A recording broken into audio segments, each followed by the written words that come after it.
Hello and welcome. My name is Matravers, and I'm the director of the Morrell Centre for Legal and Political Philosophy here at the University of York. Welcome to the York Festival of Ideas 2021, as we celebrate 10 years of educating, entertaining, and inspiring. This event is the second of 3 in a series of events taking place today under the theme of democracy, debate, and disagreement, with the support of the C&JB Morrell Trust through the Morrell Centre for Legal and Political Philosophy. A few technical notes before we get going. If you are watching live, you can ask questions using the Q&A button on your screen. This is available throughout the event, so questions can be asked at any time, although I'll say a bit more about this in a second. Should you have technical issues such as loss of Wi-Fi, you can rejoin the event using the original link. Please also remember that today's event is being recorded and will be available on the festival YouTube channel after the 20th of June. Subtitles are available in this event. To turn these on or off, use the CC Live transcript button at the bottom of your screen. So just to say how this session is going to work, we have 4 speakers and they're going to go in pairs. So I will introduce them in pairs and then each will speak for a short period. And then I will pop back both to introduce the next pair and then to convene them all in a session where we will have an open discussion and discuss the questions you put in the Q&A. For that reason, although you're perfectly entitled to put questions in from the very beginning, if you hold back a bit, it's more likely that your question will appear on my screen just at the right time as we're in general discussion. So that's how we'll work. And let me start by introducing our first 2 speakers. Dorothy Byrne is the president-elect of Murray Edwards College at Cambridge University, and until May this year, she was editor-at-large for Channel 4 News. Until 2020, she led Channel 4's multi-award-winning news and current affairs output, and she is one of the longest-serving heads of commissioning in the television industry to date. She is a fellow of the Royal Television Society and a recipient of numerous awards. In addition to all that, she is the chair of the Ethical Journalism Network and a visiting professor at De Montfort University. Dorothy will go first, and then she will hand over to Mark Laity. Mark is a widely respected expert on strategic communications and security, and one of the leaders in its development within NATO. He has been involved with the media, information, and strategic communication for more than 4 decades. Mark completed 11 years as the BBC's defence correspondent, and then went on to hold a variety of senior posts in NATO. He retired in December 2020 as director of the communications division at SHAPE after serving as chief strategic communications, the first holder of the post, created in response to the growing importance of information campaigns in military operations. Mark is an associate fellow at the King's Centre for Strategic Communications, and we are very proud that he's also an alumnus of the University of York, holding both a BA and MA from us. In 2020, we awarded him an honorary doctorate in recognition of his work in journalism. So with that, I will hand over to Dorothy, and I will disappear. Thank you very much indeed, Matt. It's great to be talking to you, and just a shame that I can't be there in person. This has been a very depressing week for UK journalism. A report published on how the post of BBC's editor of religion was given to the notorious journalist Martin Bashir was released this week. At the time he was appointed in 2016, it was known both within and without the BBC that he had faked documentation to help him win the trust of Princess Diana in order to obtain the famous Panorama interview with her. Other serious allegations had also been made about him, including the claim by the mother of a murdered child that he had taken away her daughter's blood-stained clothing and never returned them. We're here today to talk about calling out fakery, and it would be wrong if I didn't begin by saying that the BBC has failed to give a satisfactory explanation of the ludicrous and offensive decision to appoint Bashir to lead their theological and ethical reporting. Also, they need to investigate that poor mother's complaint. But we are most fortunate in this country to have very high levels of trust in British television journalism. And it's vital that as television journalists, we condemn any among our number who fall below the standards we believe in. Absolutely key to the high levels of trust that we have is the fact that television is regulated and journalists must be fair, accurate, and duly impartial on TV. I'm all for widening the pool of ideas, as GB News has this week, which are on offer to viewers. So I wish new entrants well, but I believe TV viewers in the UK want informed journalism from their reporters, not lots of their personal opinions. Why is it that at the start of this pandemic, news viewers turned to TV for reliable information? Viewing figures, for example, for Channel 4 News doubled at one point. I'm sure it's because they trust that news. Levels of trust in TV news, as recorded by the regulator Ofcom, were in the high 70s. And I think you should be very careful when you read that people don't trust the mainstream media. People do trust mainstream television and don't believe those who try to convince you that they don't. But there are serious issues we have to think about concerning the reporting of this pandemic, and I think they're relevant for our discussion today. At the outbreak, TV journalists felt strongly that they had a public duty to pass on potentially life-saving government advice. Did that mean that at times TV journalists did not hold the subject of advice from the government sufficiently to rigorous scrutiny?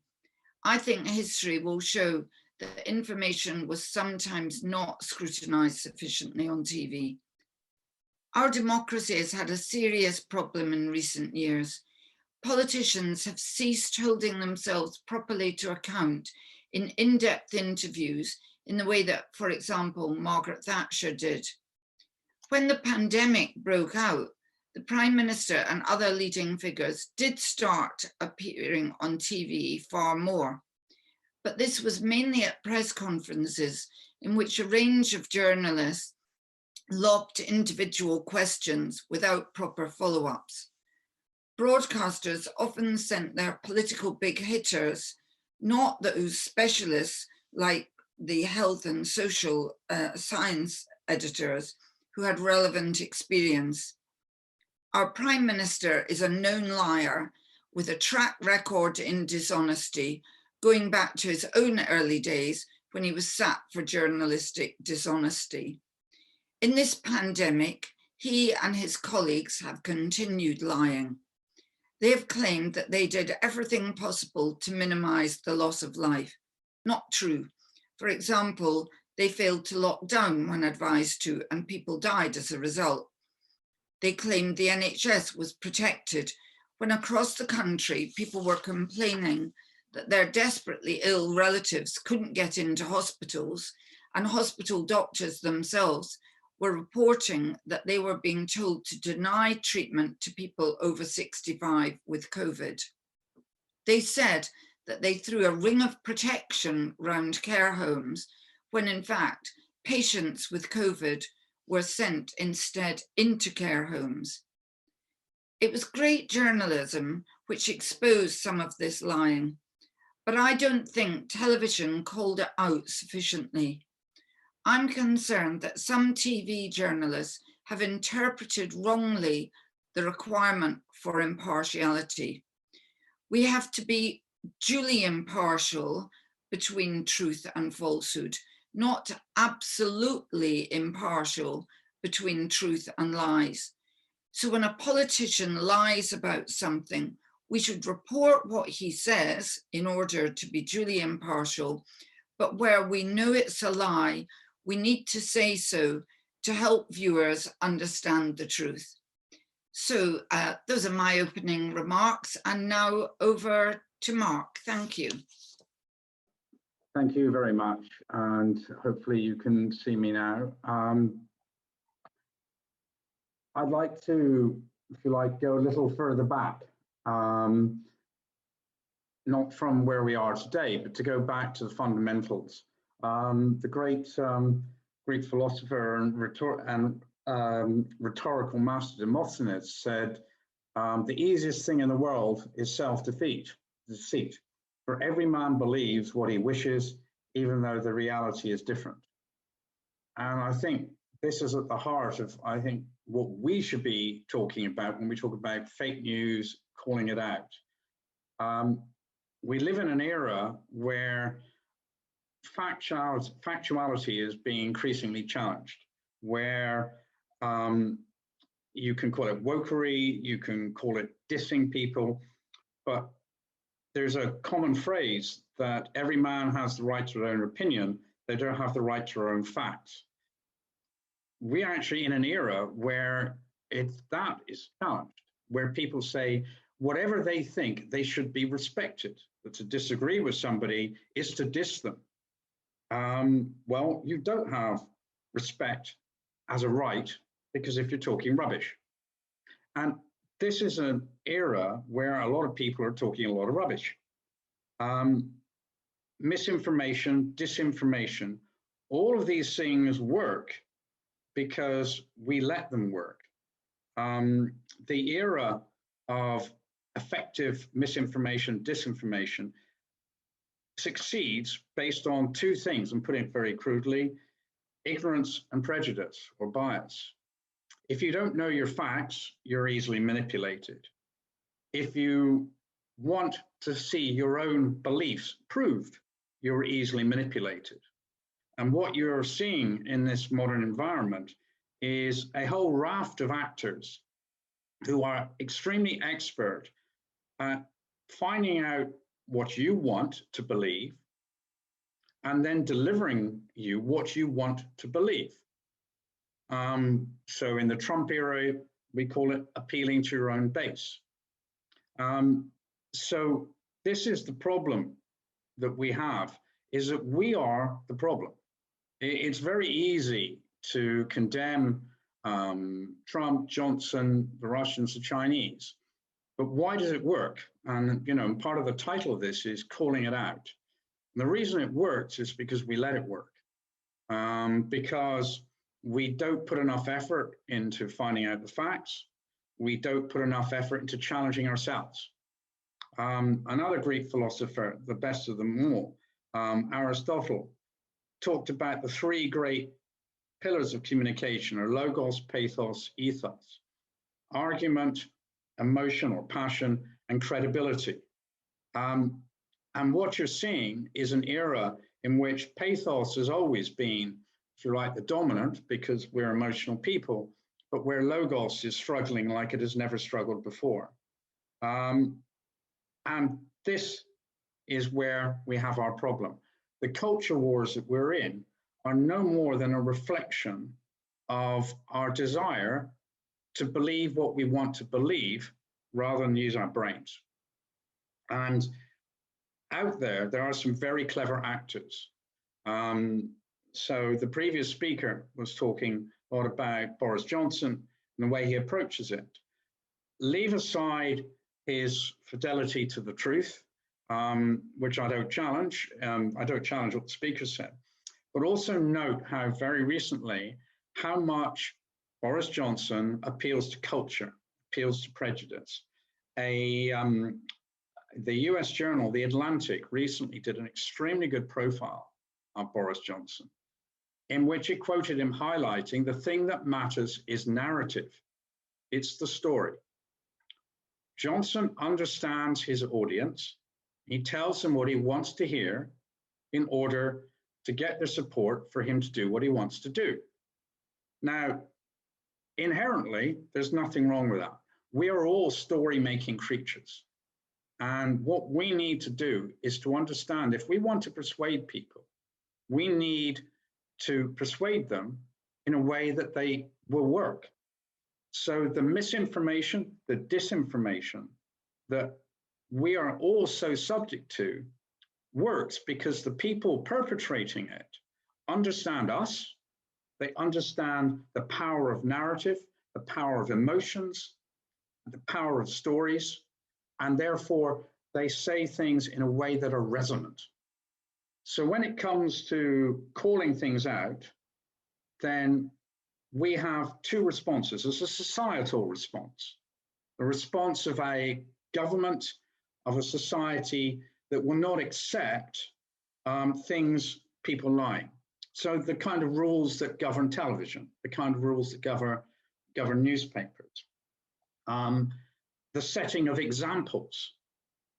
And then there is a personal response. And the personal response is what we have to do is to challenge ourselves. We're all little story-making creatures. We're all little bags of opinions and prejudices, which we're all trying to rationalize. So we go on to our social media, and then the algorithms pile in, and what they do is they confirm to us what we always thought. So we have a responsibility, every single one of us, to challenge ourselves. We also have a responsibility, every single one of us, to understand and to make intelligent choices about who we trust. And by definition, you shouldn't trust your Facebook friends because they'll tend to agree with you. And that may be right, it may be wrong, but it's not a good way to view the world, which is just to agree with your friends. So those challenges are there. We are in a society now, and we're in a state where things have never been more challenging for objective reality, for, if you like, the Enlightenment principles of rational approach and rational debate. Social media is a big part of that. But when it comes to calling it out, I don't just want to blame everyone else. I want to say to the audience, the answer is in part you. Are you challenging yourself? When you believe something, are you checking the facts, or are you just turning to what you know will agree with you? And that is critical. And then at the societal level, to finish, what we need to do is we need to have, as a society, clear narratives. If you look at the big debates which we have lost, very often the people with the most powerful narrative, the people who understand their audience, the people who understand culture, win. Brexit was not a triumph of argument, it was a triumph of narrative. And the devil doesn't always have to have the best tunes or the best stories. And that's down to us. And with that, I'll hand back to Matt. Thank you very much. Great, thank you very much, Dorothy and Mark. So I will introduce the next two speakers, and then we'll turn to a general discussion. So our next speaker, Sebastian Turner, started his life in the media business as a founder of Medium, today Germany's leading magazine for journalists. As CEO of international communications agency Schultz & Friends, he turned the company into the largest independent agency network in Europe. He also initiated the leading global science conference, Falling Walls. During his tenure as publisher and shareholder, Tagesspiegel became Germany's leading capital news organization with the best circulation performance of all German dailies. Sebastian holds a degree from the Graduate School of Duke University in the USA and serves as an honorary professor at the University of the Arts in Berlin. Following Sebastian, Lina Attalah is co-founder of and chief editor of Madamassa, an award-winning Cairo-based news website hailed as Egypt's leading independent liberal newspaper. Prior to this, Lina wrote for the Cairo Times, the Daily Star, the Christian Science Monitor, and occasionally published in the Guardian and the New York Times. She was also the editor of the Egypt Independent. In 2005, she worked as a radio producer with the BBC World Service Trust in Darfur, Sudan. And Lina has also managed a number of research-based projects with multimedia outputs around the theme of space, mobility, technology, and intellectual history. So can I first ask Sebastian to join us? Yes, please. Hi. I'm very happy to be in York and in Berlin once at a time. It's one of the great advantages of digitalization that we can have these kinds of meetings. I would like to add to the points made so far a couple of remarks that are more technical and more from the point of media business or media economy. First of all, I guess it's pretty safe to say fake news are as old as news. And so we have observations in history what happens when fake news dominate. And what you can say, And you have to look only to Germany in the 30s, but what you can say is fake news can destroy society. They do so first by fragmenting, if that is better English, the audience. You have societies where you are forced to listen to the fake news of others, or the challenging news, or the news that may be partly true in one society, and then society recognize in general this is a lie, or this is not an honest display of reality, and so lies get detected, fake news get detected. You have an argument, in particular when it's not being all wrong or all right, but when it's these shades of gray in the middle. So a non-fragmented audience helps a lot to survive fake news. If you have a fragmented audience, like you can observe it in a couple of countries like the United States, for instance, then fake news are have an easy access, easy distribution. They are not challenged.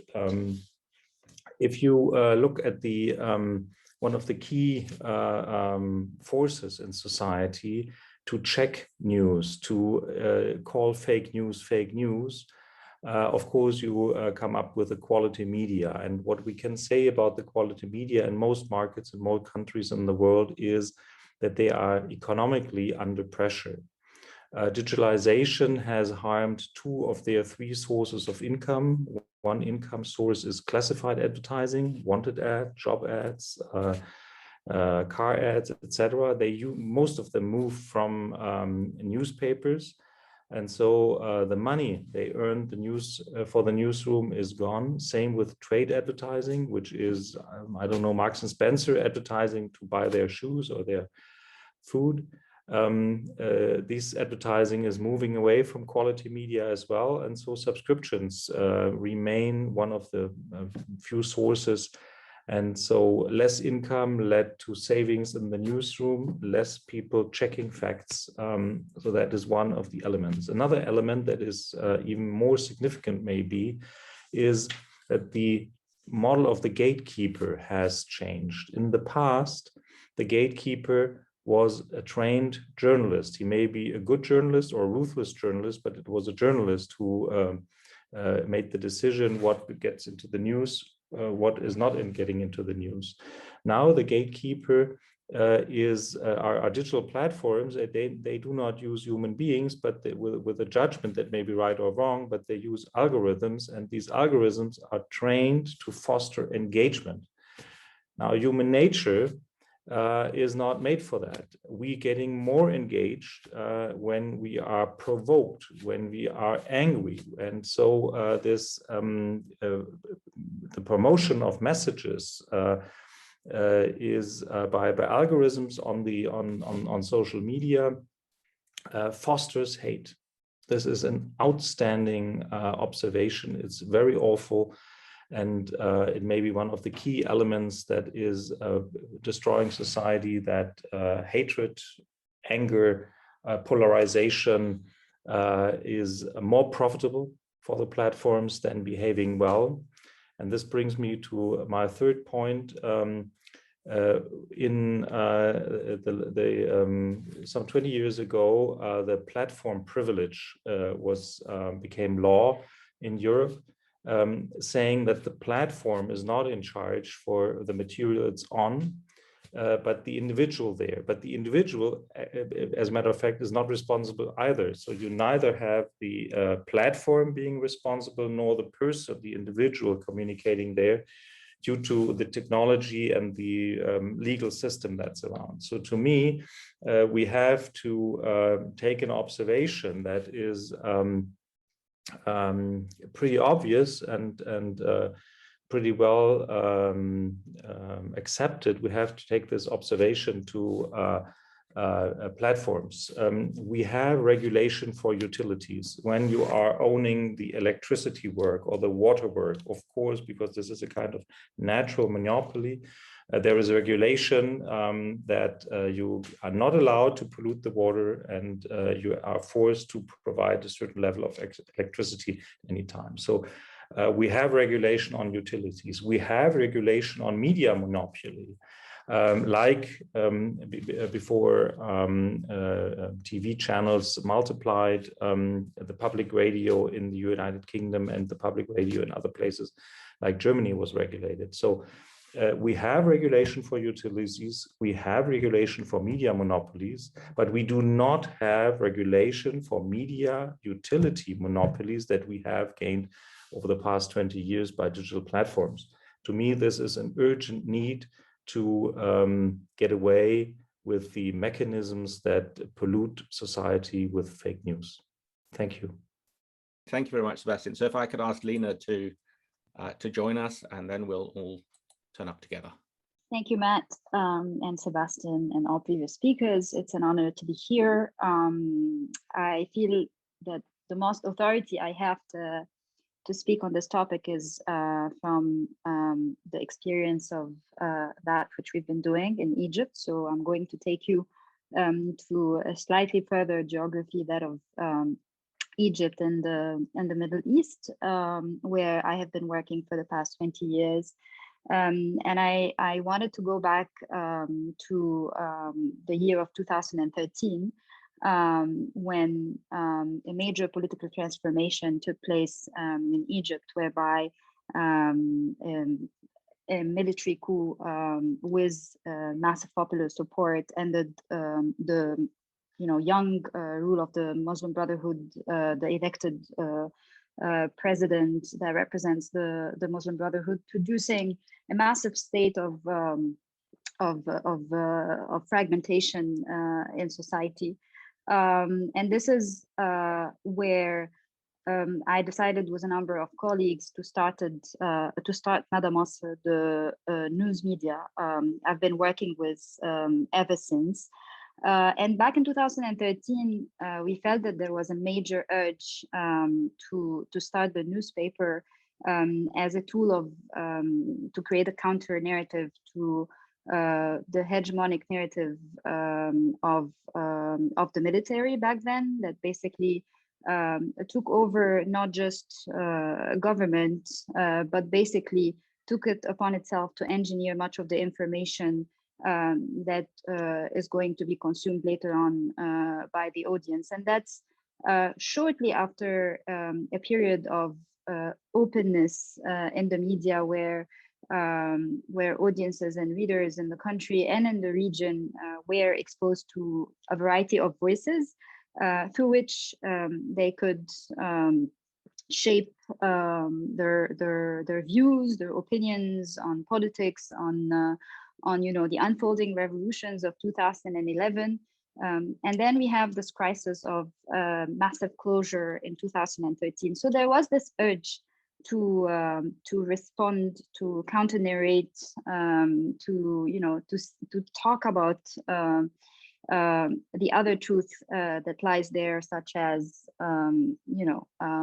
when you take power through such mechanisms as a coup, violence is inevitable, and we have a responsibility to tell the story of this political violence that has been taking place in Cairo in the summer of 2013. So it was clear that there was a crisis of information that we needed to respond to back in that summer. But when this crisis became here to stay, in the sense that that state of exception that we learn from philosophers like Agamben becomes the new normal, acting with the mindset of wanting to be the counter narrator, the actor that constantly reacts to government engineered information, which in our case would be the major disseminator of disinformation, unfortunately, especially also with unprecedented forms of media concentration and ownership of most networks, let alone other forms of repression that would not allow media that is not owned by the government to speak up. Basically, we felt that continuing to react, to be in this place of reactivity, is going to do that much in terms of holding space for an alternative media voice. And this is the main thing I want to say in this intervention here. As another speaker said, fake news are as old as news.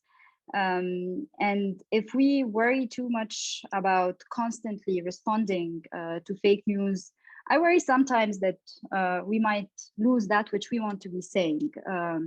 So while we continue to be, you know, an important force in terms of, you know, holding those who are governing us to account through, you know, debunking myths they have been spreading, exposing them through investigative work, we also started rethinking about the role we should do when the crisis perpetuated itself.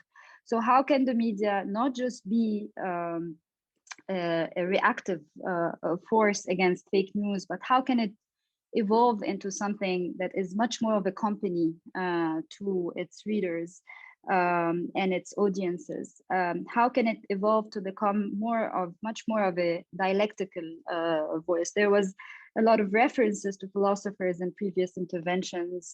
We too are very much inspired, especially by the critical philosophy of the 20th century, where we're encouraged to think that the truth is a complex matter, is a complex substance. It's not, it doesn't sit somewhere as a fixed reality. It's changing all the time. So how can we feature the dialectical in that which we are doing? One of the things, for example, we like to do, besides, again, investigating the authorities, besides holding them into account, besides exposing them, was the very little power we have, since we're a very small group working out of the margins and surviving by some sort of a miracle today, is that we also like to activate the power of speculation and imagination in that which we're doing. So to give you an example, there is a massive rebuilding happening in Tahrir Square, which is the ultimate site of the 2011 revolution. It's the square where all the revolutionaries converged, and protesters, you know, organized a sit-in for days and days to demand the end of the previous government of Hosni Mubarak, which ended in the resignation of this government. The square is currently being totally rebuilt in order to basically erase the traces of this massive political act, and in order for it to cease to be a reminder of any revolutionary possibility for the city dwellers and the passers-by and so on. So one of the things we decided to do to respond to this, for example, is rather than denouncing the government plans, rather than defending our right to memory as it leaves its traces in squares and streets where we protested and demonstrated, where our colleagues died on the front lines of the revolution, we decided to invite a number of urban thinkers and architects to take up different buildings in the square and to basically design a plan for their reuse in such ways that could possibly represent the dreams, the aspirations of the 2011 revolution and the people who believed in it. And we've been publishing these imaginative, redesigned Tahrir Square over a couple of years as a response to this government plan. And that's what I mean by activating the speculative as actually a form of dealing with hegemonic information, and a subset of it would naturally be a fake news. Again, the context in which I'm talking is one where the main perpetrator of this information is none other than the government, unfortunately. The other thing we are so keen on doing, while also producing all these counter narratives, is how to focus on the affective, the emotional, how to mediate facts through these different elements that could make us see aspects of the truth in ways that the hard facts wouldn't help. And there are many other mechanisms, but the whole point is really to think beyond being reactive to fake news. But also the other main point is that in a context that is extremely hyper-mediated, there will always be a plurality of information, and in that there will be something fake, something disinformed. And like I said before, the truth lies somewhere in between all this mess in a very complicated place. So in order for us to be able to pierce through this hyper-mediated space is to be able to produce content that trusts ultimately people's ability to be critical of that which they are reading. My belief is that the moment we serve our content, our journalism well in terms of not just the content, the information that feeds it, but also the forms through which we produce it. And we treat form and content as something that is quite interlaced. The moment we produce it and serve it well in such ways where we really trust and respect those who sit on the opposite side to consume this content, this moment is where we will garner not just responsiveness from our audiences, but also trust, and this is the moment also where we activate their sense of criticality and ability to differentiate between what makes sense and what makes less sense. And I feel the difference between perpetrators of disinformation and the opposite is this notion of trusting the ultimate criticality of the readers through that which we're producing. So this is a point I wanted to end with, and I'll turn back to Matt on that point.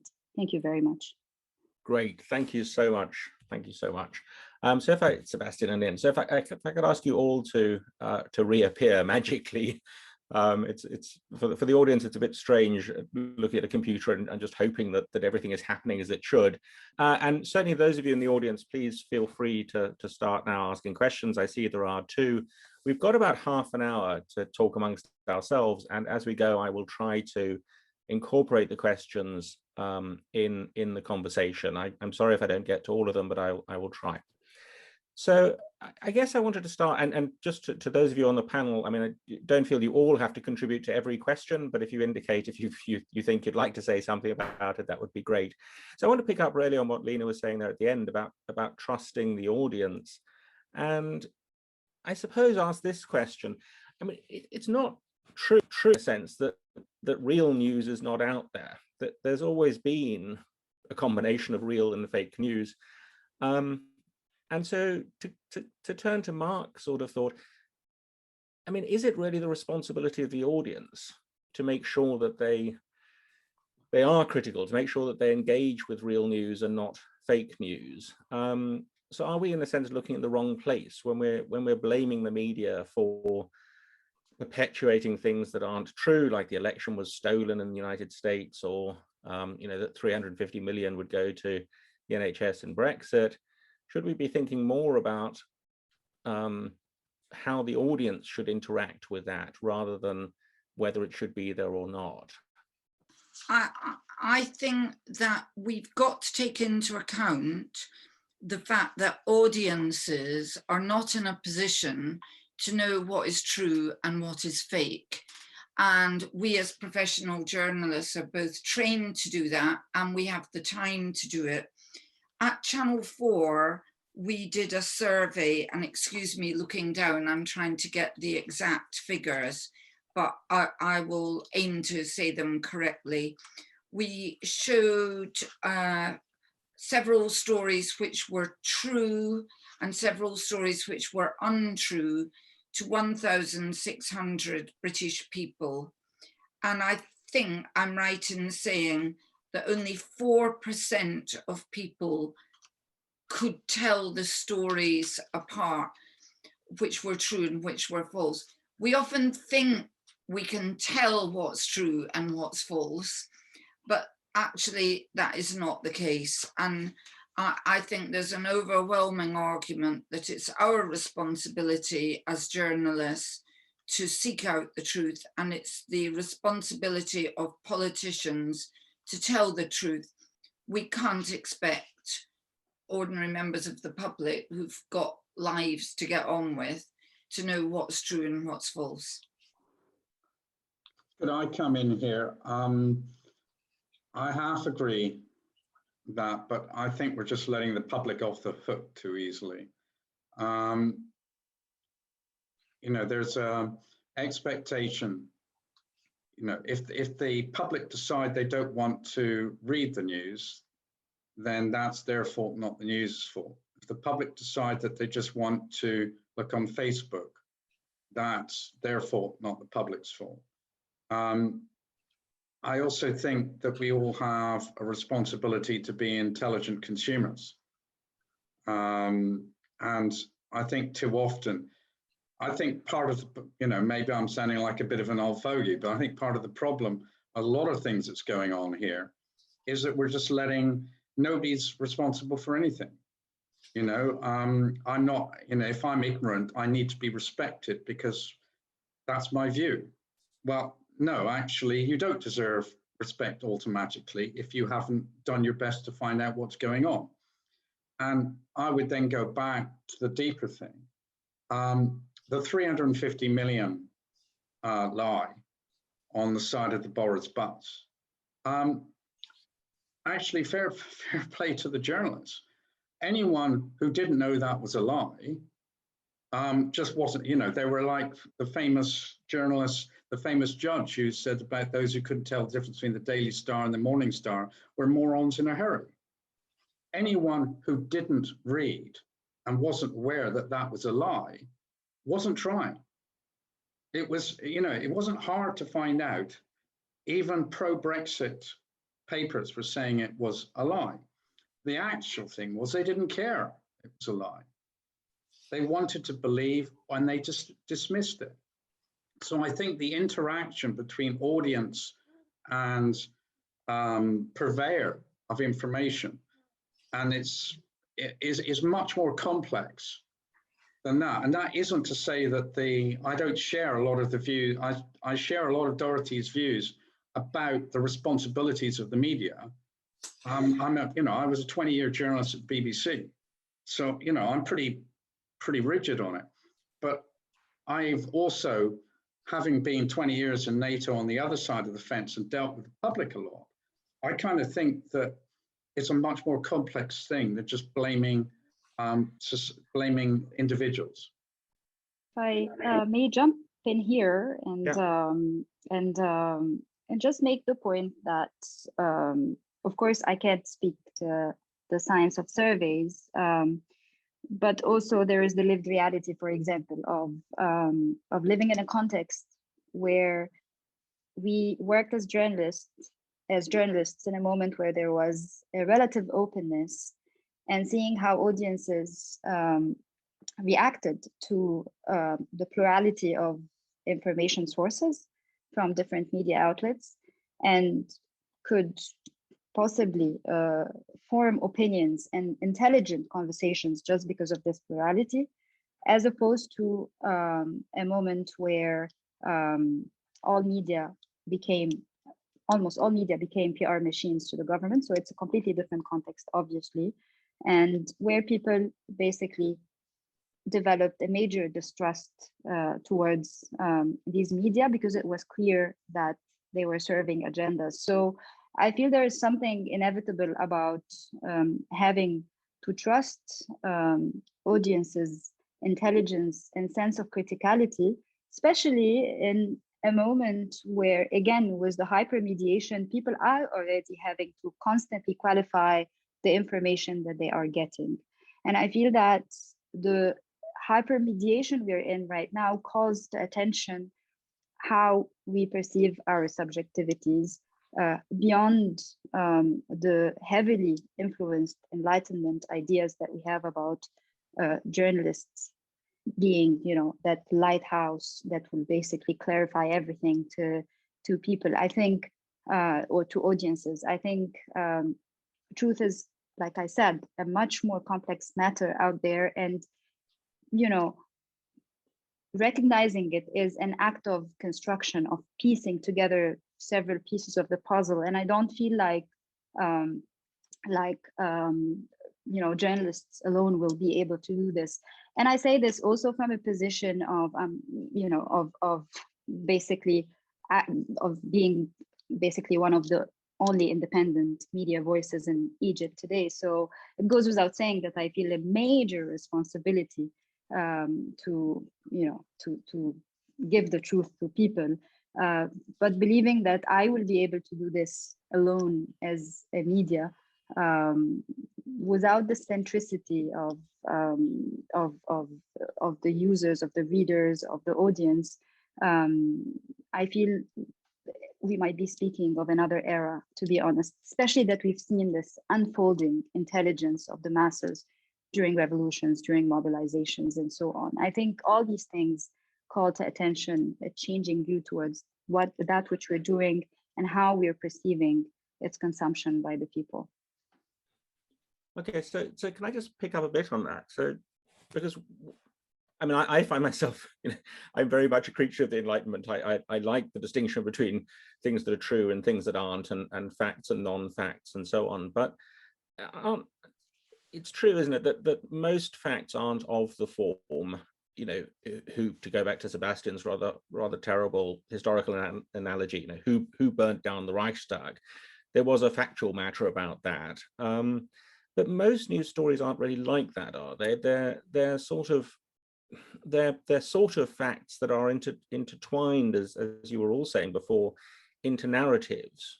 So does that put pressure, do you think, on, well, two things really. One is this distinction between, as it were, fact and non-fact.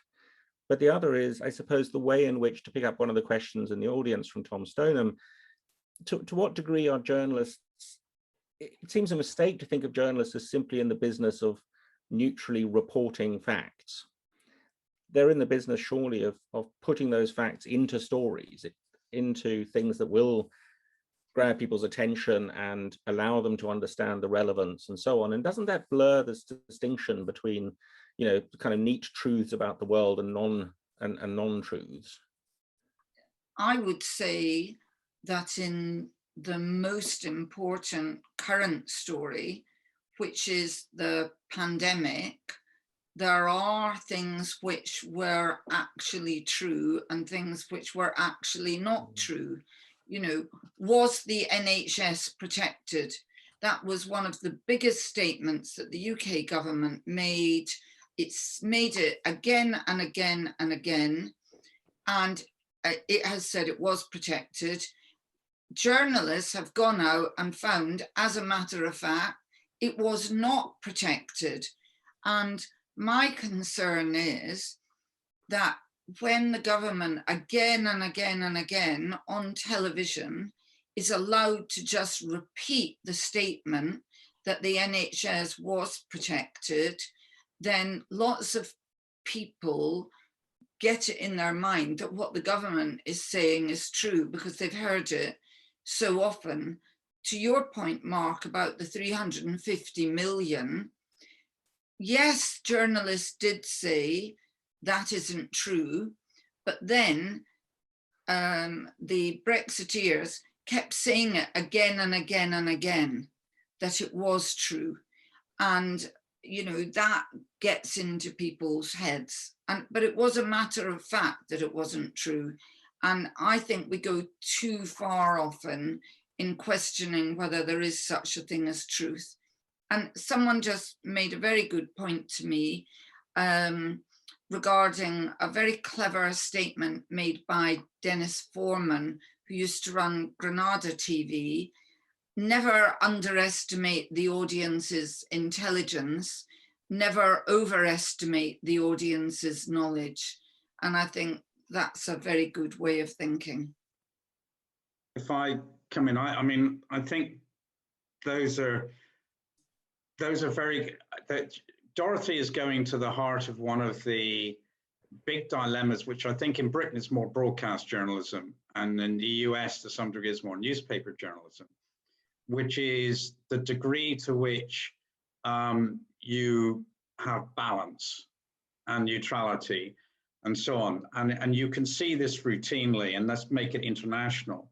The Russians shooting down or being responsible for the shooting down of an airliner over Ukraine, and all the various things the Russians have done.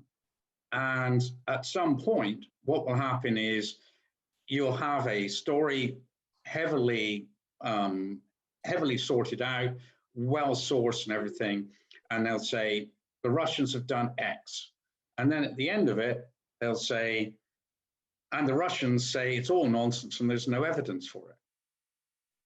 And every time there is a criticism of the Russians, the last thing you hear is the Russians deny it. And so it's an on the one hand, on the other.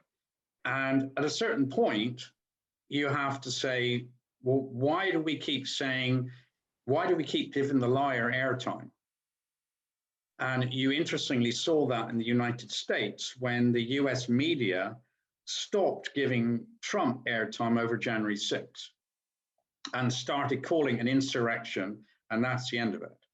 And this is actually, it's a little bit in-house. It's not the kind of thing, it's a smaller issue than the kind of issues that Lina's confronting, but there is a big issue there about how journalists can manage the fair play side. Is that when one side has decided that lying works and they keep lying, what do you do?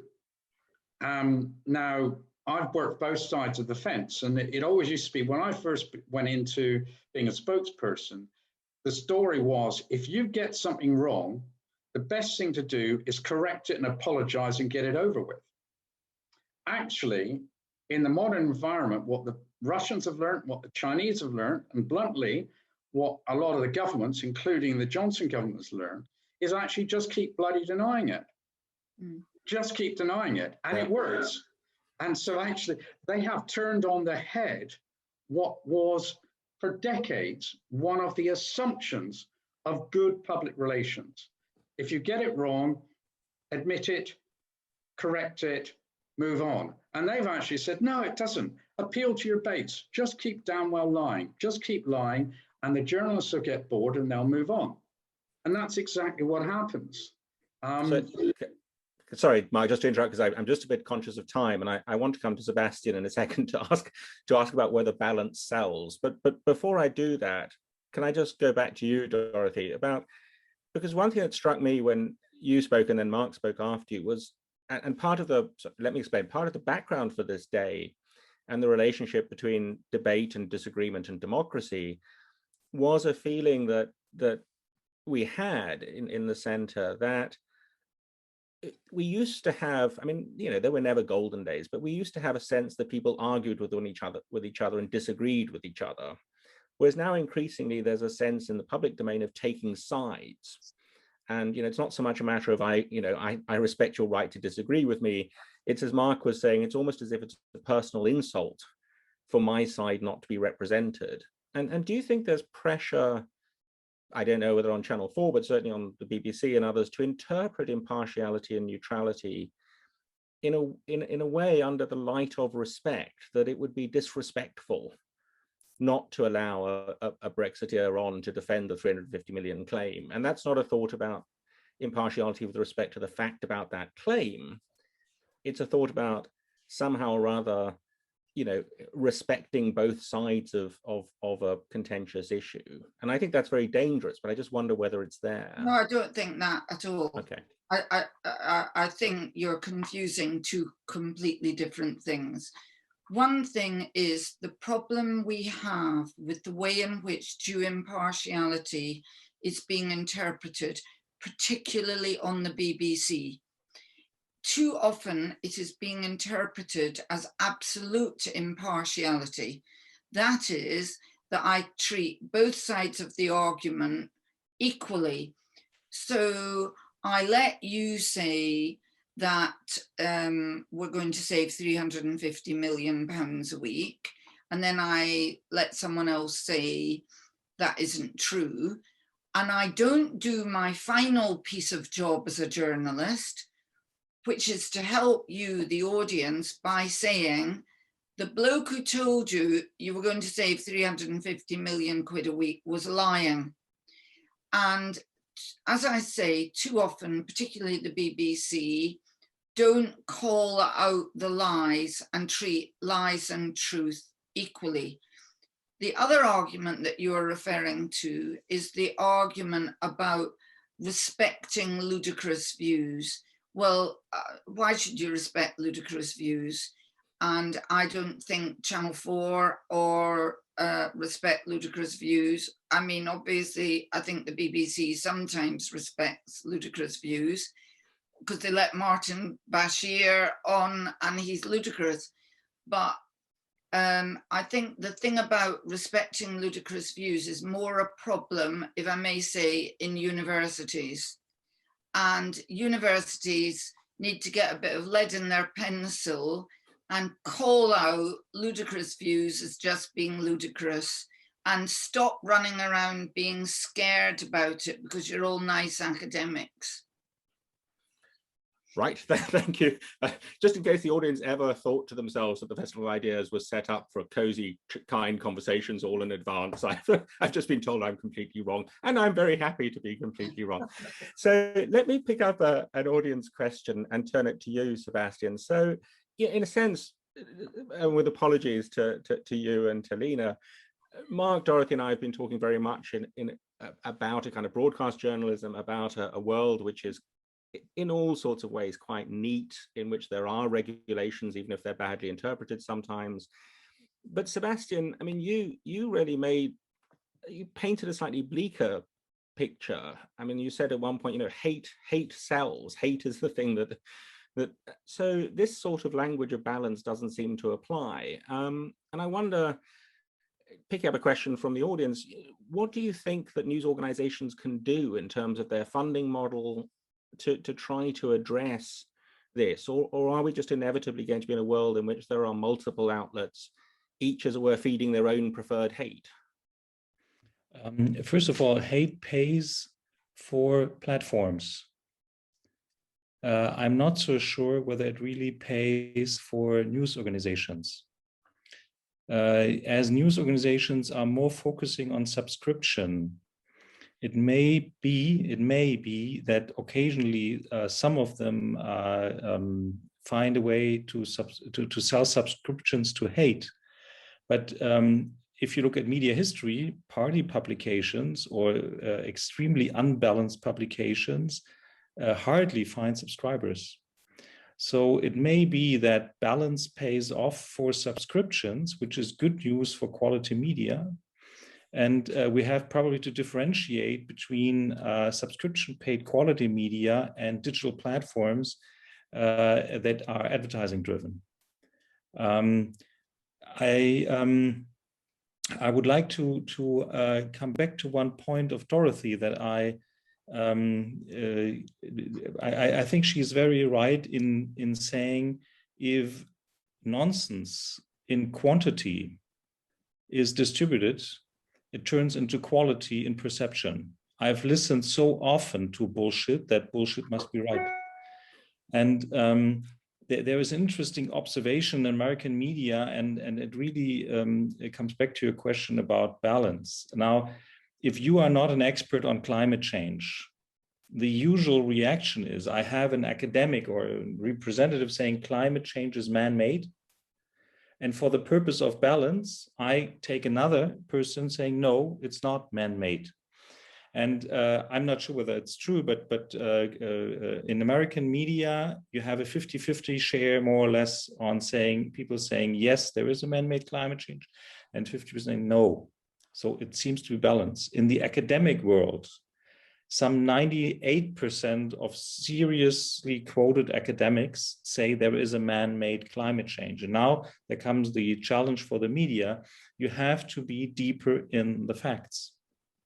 No, if you are eligible, if you are understanding the climate debate, you may say, you may know then 98% of serious academics do say there is a man-made climate change, so it is not balanced to give 1 or 2% the voicing of 50%. Occasionally, you may say there are academics who they say something different, but they are very, very in minority. We had a very interesting, maybe completely different media situation concerning the pandemic in Germany.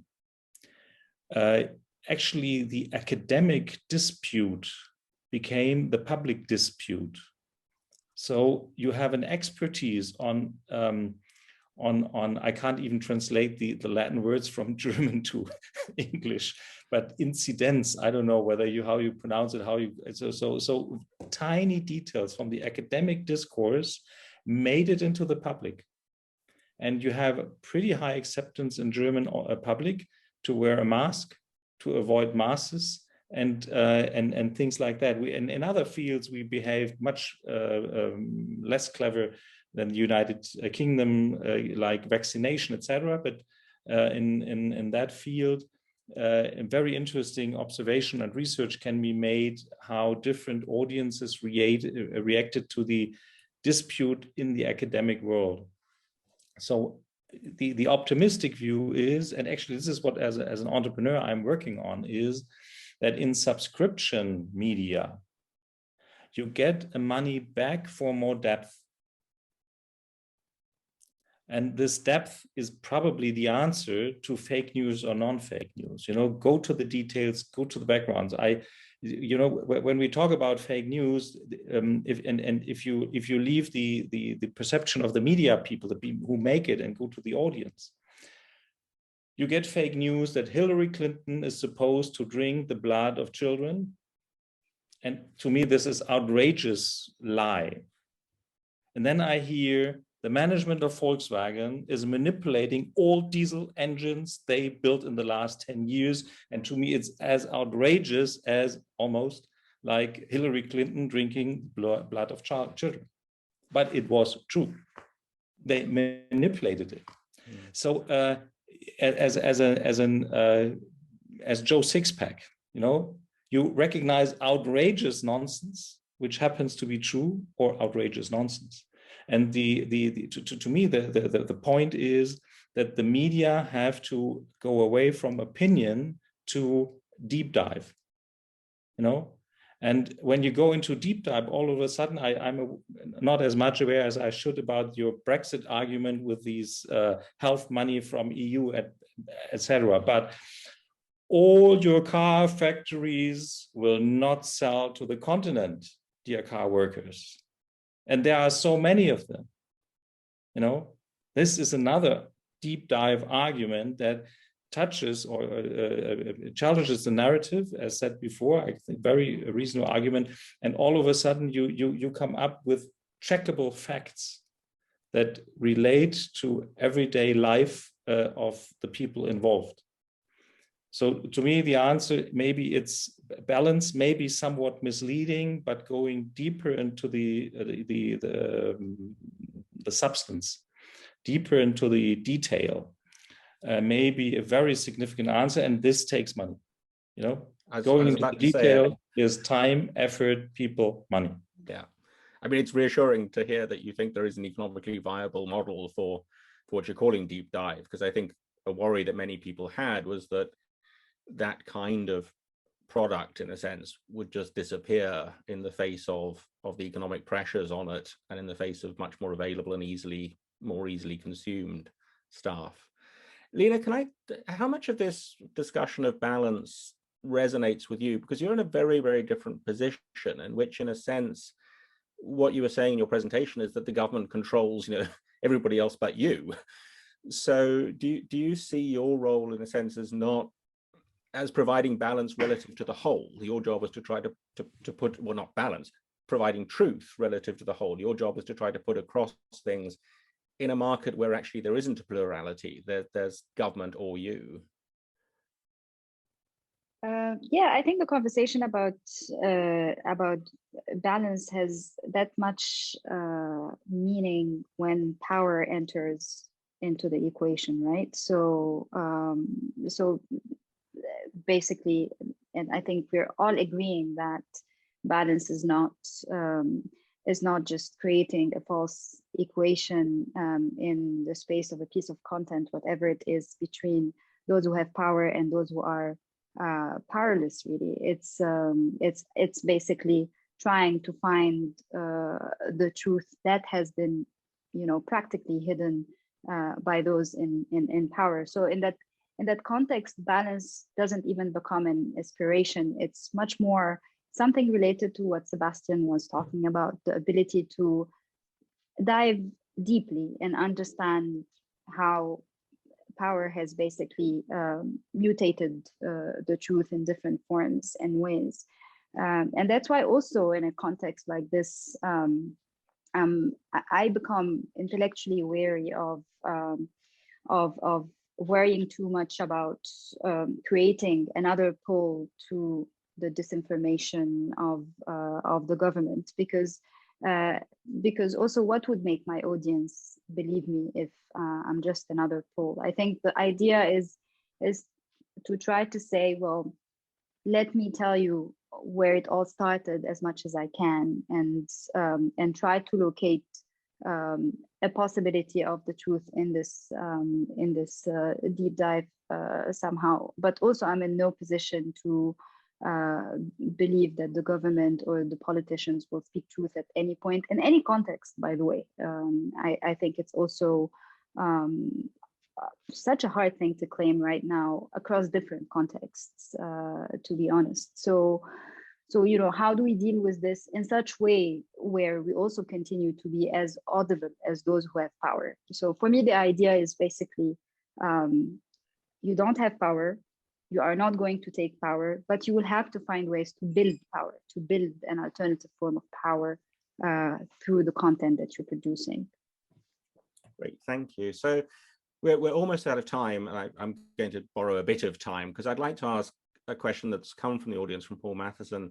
I'm going to adapt it slightly, but Paul asks, who gets to decide which views are ludicrous and which not? And again, I suppose, again, we can try to distinguish between things that are clearly matters of fact and things that are in a more gray area. So the example Paul gives is the Channel 4 News interview with Jordan Peterson. Now,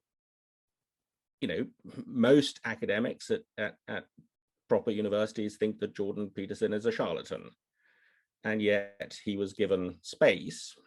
What is interesting is that interview, I didn't see it, but has gone down in history as the anchor treating Jordan Peterson as if what he was saying was ludicrous, Jordan Peterson coming across as he does as very non-ludicrous, and the audience siding with him, that he fought against the establishment by resisting kind of woke media organizations.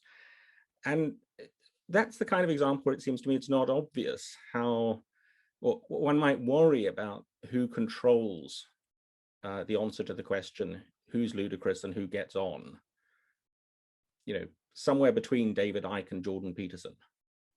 How do we do that? If I have first, well, first of all, know your audience and know what you're trying to do. I mean, that's, it goes right back to what I said at the beginning. Aristotle, in his Logos, Pathos, Ethos, he was talking about talking to audiences and communicating to them. So you need to understand your audience. You need to understand what you're trying to do and what you're trying to say. So somebody like Jordan Peterson and other people, anyone, there is a big culture war going on over wokery. So as soon as you start treating one side as if it's a dummy, that side is going to be on you like a ton of bricks. And the government, Johnson has realized this, and they are using culture wars. So I saw the reporting on the thing, And basically, I would have done the interview completely differently. You deconstruct an argument with an argument. You demonstrate that he's unreasonable because you're reasonable. And when you know that the media, by a very large part of the population, is regarded as a bit up its own arse, then the last thing you do is an interview where you sound like you're up your own arse. And, you know, I'm a former broadcast journalist. Easy. Yes, I'm less convinced it's just easy to demonstrate which side is reasonable. That's I suppose my worry. The point is that you need to, you're not going to turn these things over in one interview. What you need to understand is that you are presenting a perspective and an image. You're not winning an argument in that thing. What you're demonstrating is that somebody has fallacies. You're demonstrating that their views are inadequate by the power of your reasonableness, your credibility, and your argument. And if you then have a stance where you're acting as if this person is an idiot, then because most people, because a huge number of people think the mainstream media is arrogant anyway, all you're doing is you're putting them on the other side. So this is how you win arguments. Sebastian, sorry, Mark, just conscious of time. Sebastian? Now, if I guess the person calling was Paul, wasn't it? Yes. So Paul, the person who has to decide is you. You can check. This is the incredible beauty of the internet. You can check if you feel something is outrageously nonsense. You can check yourself. You know, find out what is the reliability of the source you are checking. Find out who is writing. What do they? It's so astounding. It's so incredibly optimistic or wonderful how young people are checking. You know, this is the other. If you are consuming ignorance, then you leave it to others. But if a question is relevant to you, you can check it yourself. And if you talk to high school students, if you talk to young students, it's so they can be so incredibly well informed and have so balanced opinions about very complex things. So it's at your fingertips and it's free. I learned an incredible story from an academic from Stanford. He said, I have more students in my open classes in Lithuania than I have in Stanford. No, so the information is there, but you have to get out of your couch potato couch. You know, you have to you have to do it yourself. But I mean, there's an incredible empowerment of the audience if the audience wishes. So Paul, it's up to you. So I'm going to borrow yet another minute just to ask the three of you, because we've just had an answer from Sebastian in a sense, very briefly. Are you optimistic or pessimistic about the future of news versus fake news? Dorothy? I'm always optimistic, but journalists have to take responsibility and can't just leave it to audiences. They have to help them. And I think it's unreasonable to expect busy people to go off and find out the truth for themselves on the internet. That's our job and we should do it. Mark? Leaning pessimistic. I think the current circumstances, the kind of culture wars, social media algorithms, the fact that so many people, both governments, nations, social movements, are challenging the traditional ways, empiricism and so on, and I've got social media algorithms on their side, makes me very much fear for the future. So not totally pessimistic, but leaning pessimistic. And Lina, you're in a very different world, but how are you feeling? Having escaped by some miracle from being thrown in a super tight jail cell more than once, actually in a way gives me a sense of responsibility to be optimistic, to carry on that which we're doing. but also I'm optimistic so long as we are able to transcend the profession of journalism beyond binaries of news and fake news, and to take it to the more exciting space that speaks to the intelligence of our collective audiences, a space that is much more dialectical, much more sentient, much more affective, and still extremely empirical. Thank you very much. And one reason, I suppose, additional reason to be optimistic is that the survey that Dorothy mentioned, we discussed actually at the Festival Ideas when it was done. And the unfortunate news is the festival audience was about the same as the general audience, but the very good news and reason to be optimistic was that young people did slightly better on identifying what was false and what was not. So time has run out and we could have kept going. Thank you so much to all of you. It has been absolutely fascinating and so interesting. And it's been such a great session in the day on democracy, disagreement, and debate. I'm not going to sort of pick you out individually. I'd just like to thank you very much on behalf of the Centre and on behalf of the audience collectively for such a fabulous event. A reminder for the audience that a recording of the event will be available on the festival YouTube channel, which can be accessed from the Watch Again section of the festival website after the 20th of June, and you'll also get an email when the video is available. If you'd like to purchase a copy of Dorothy's book, Trust Me, I'm Not a Politician, which is a great title, signed copies will be available from our partner bookseller, Fox Lane Books, and more information about book sales and Fox Lane Books is on the festival website, and you can access it at foxlanebooks.co.uk/Festival of Ideas.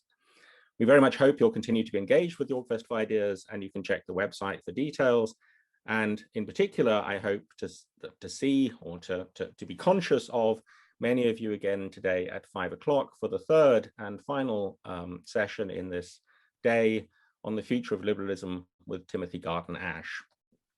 So all that remains for me is to thank all of you in the audience for attending, for your wonderful questions, to which I hope I did some justice. Thank you and goodbye.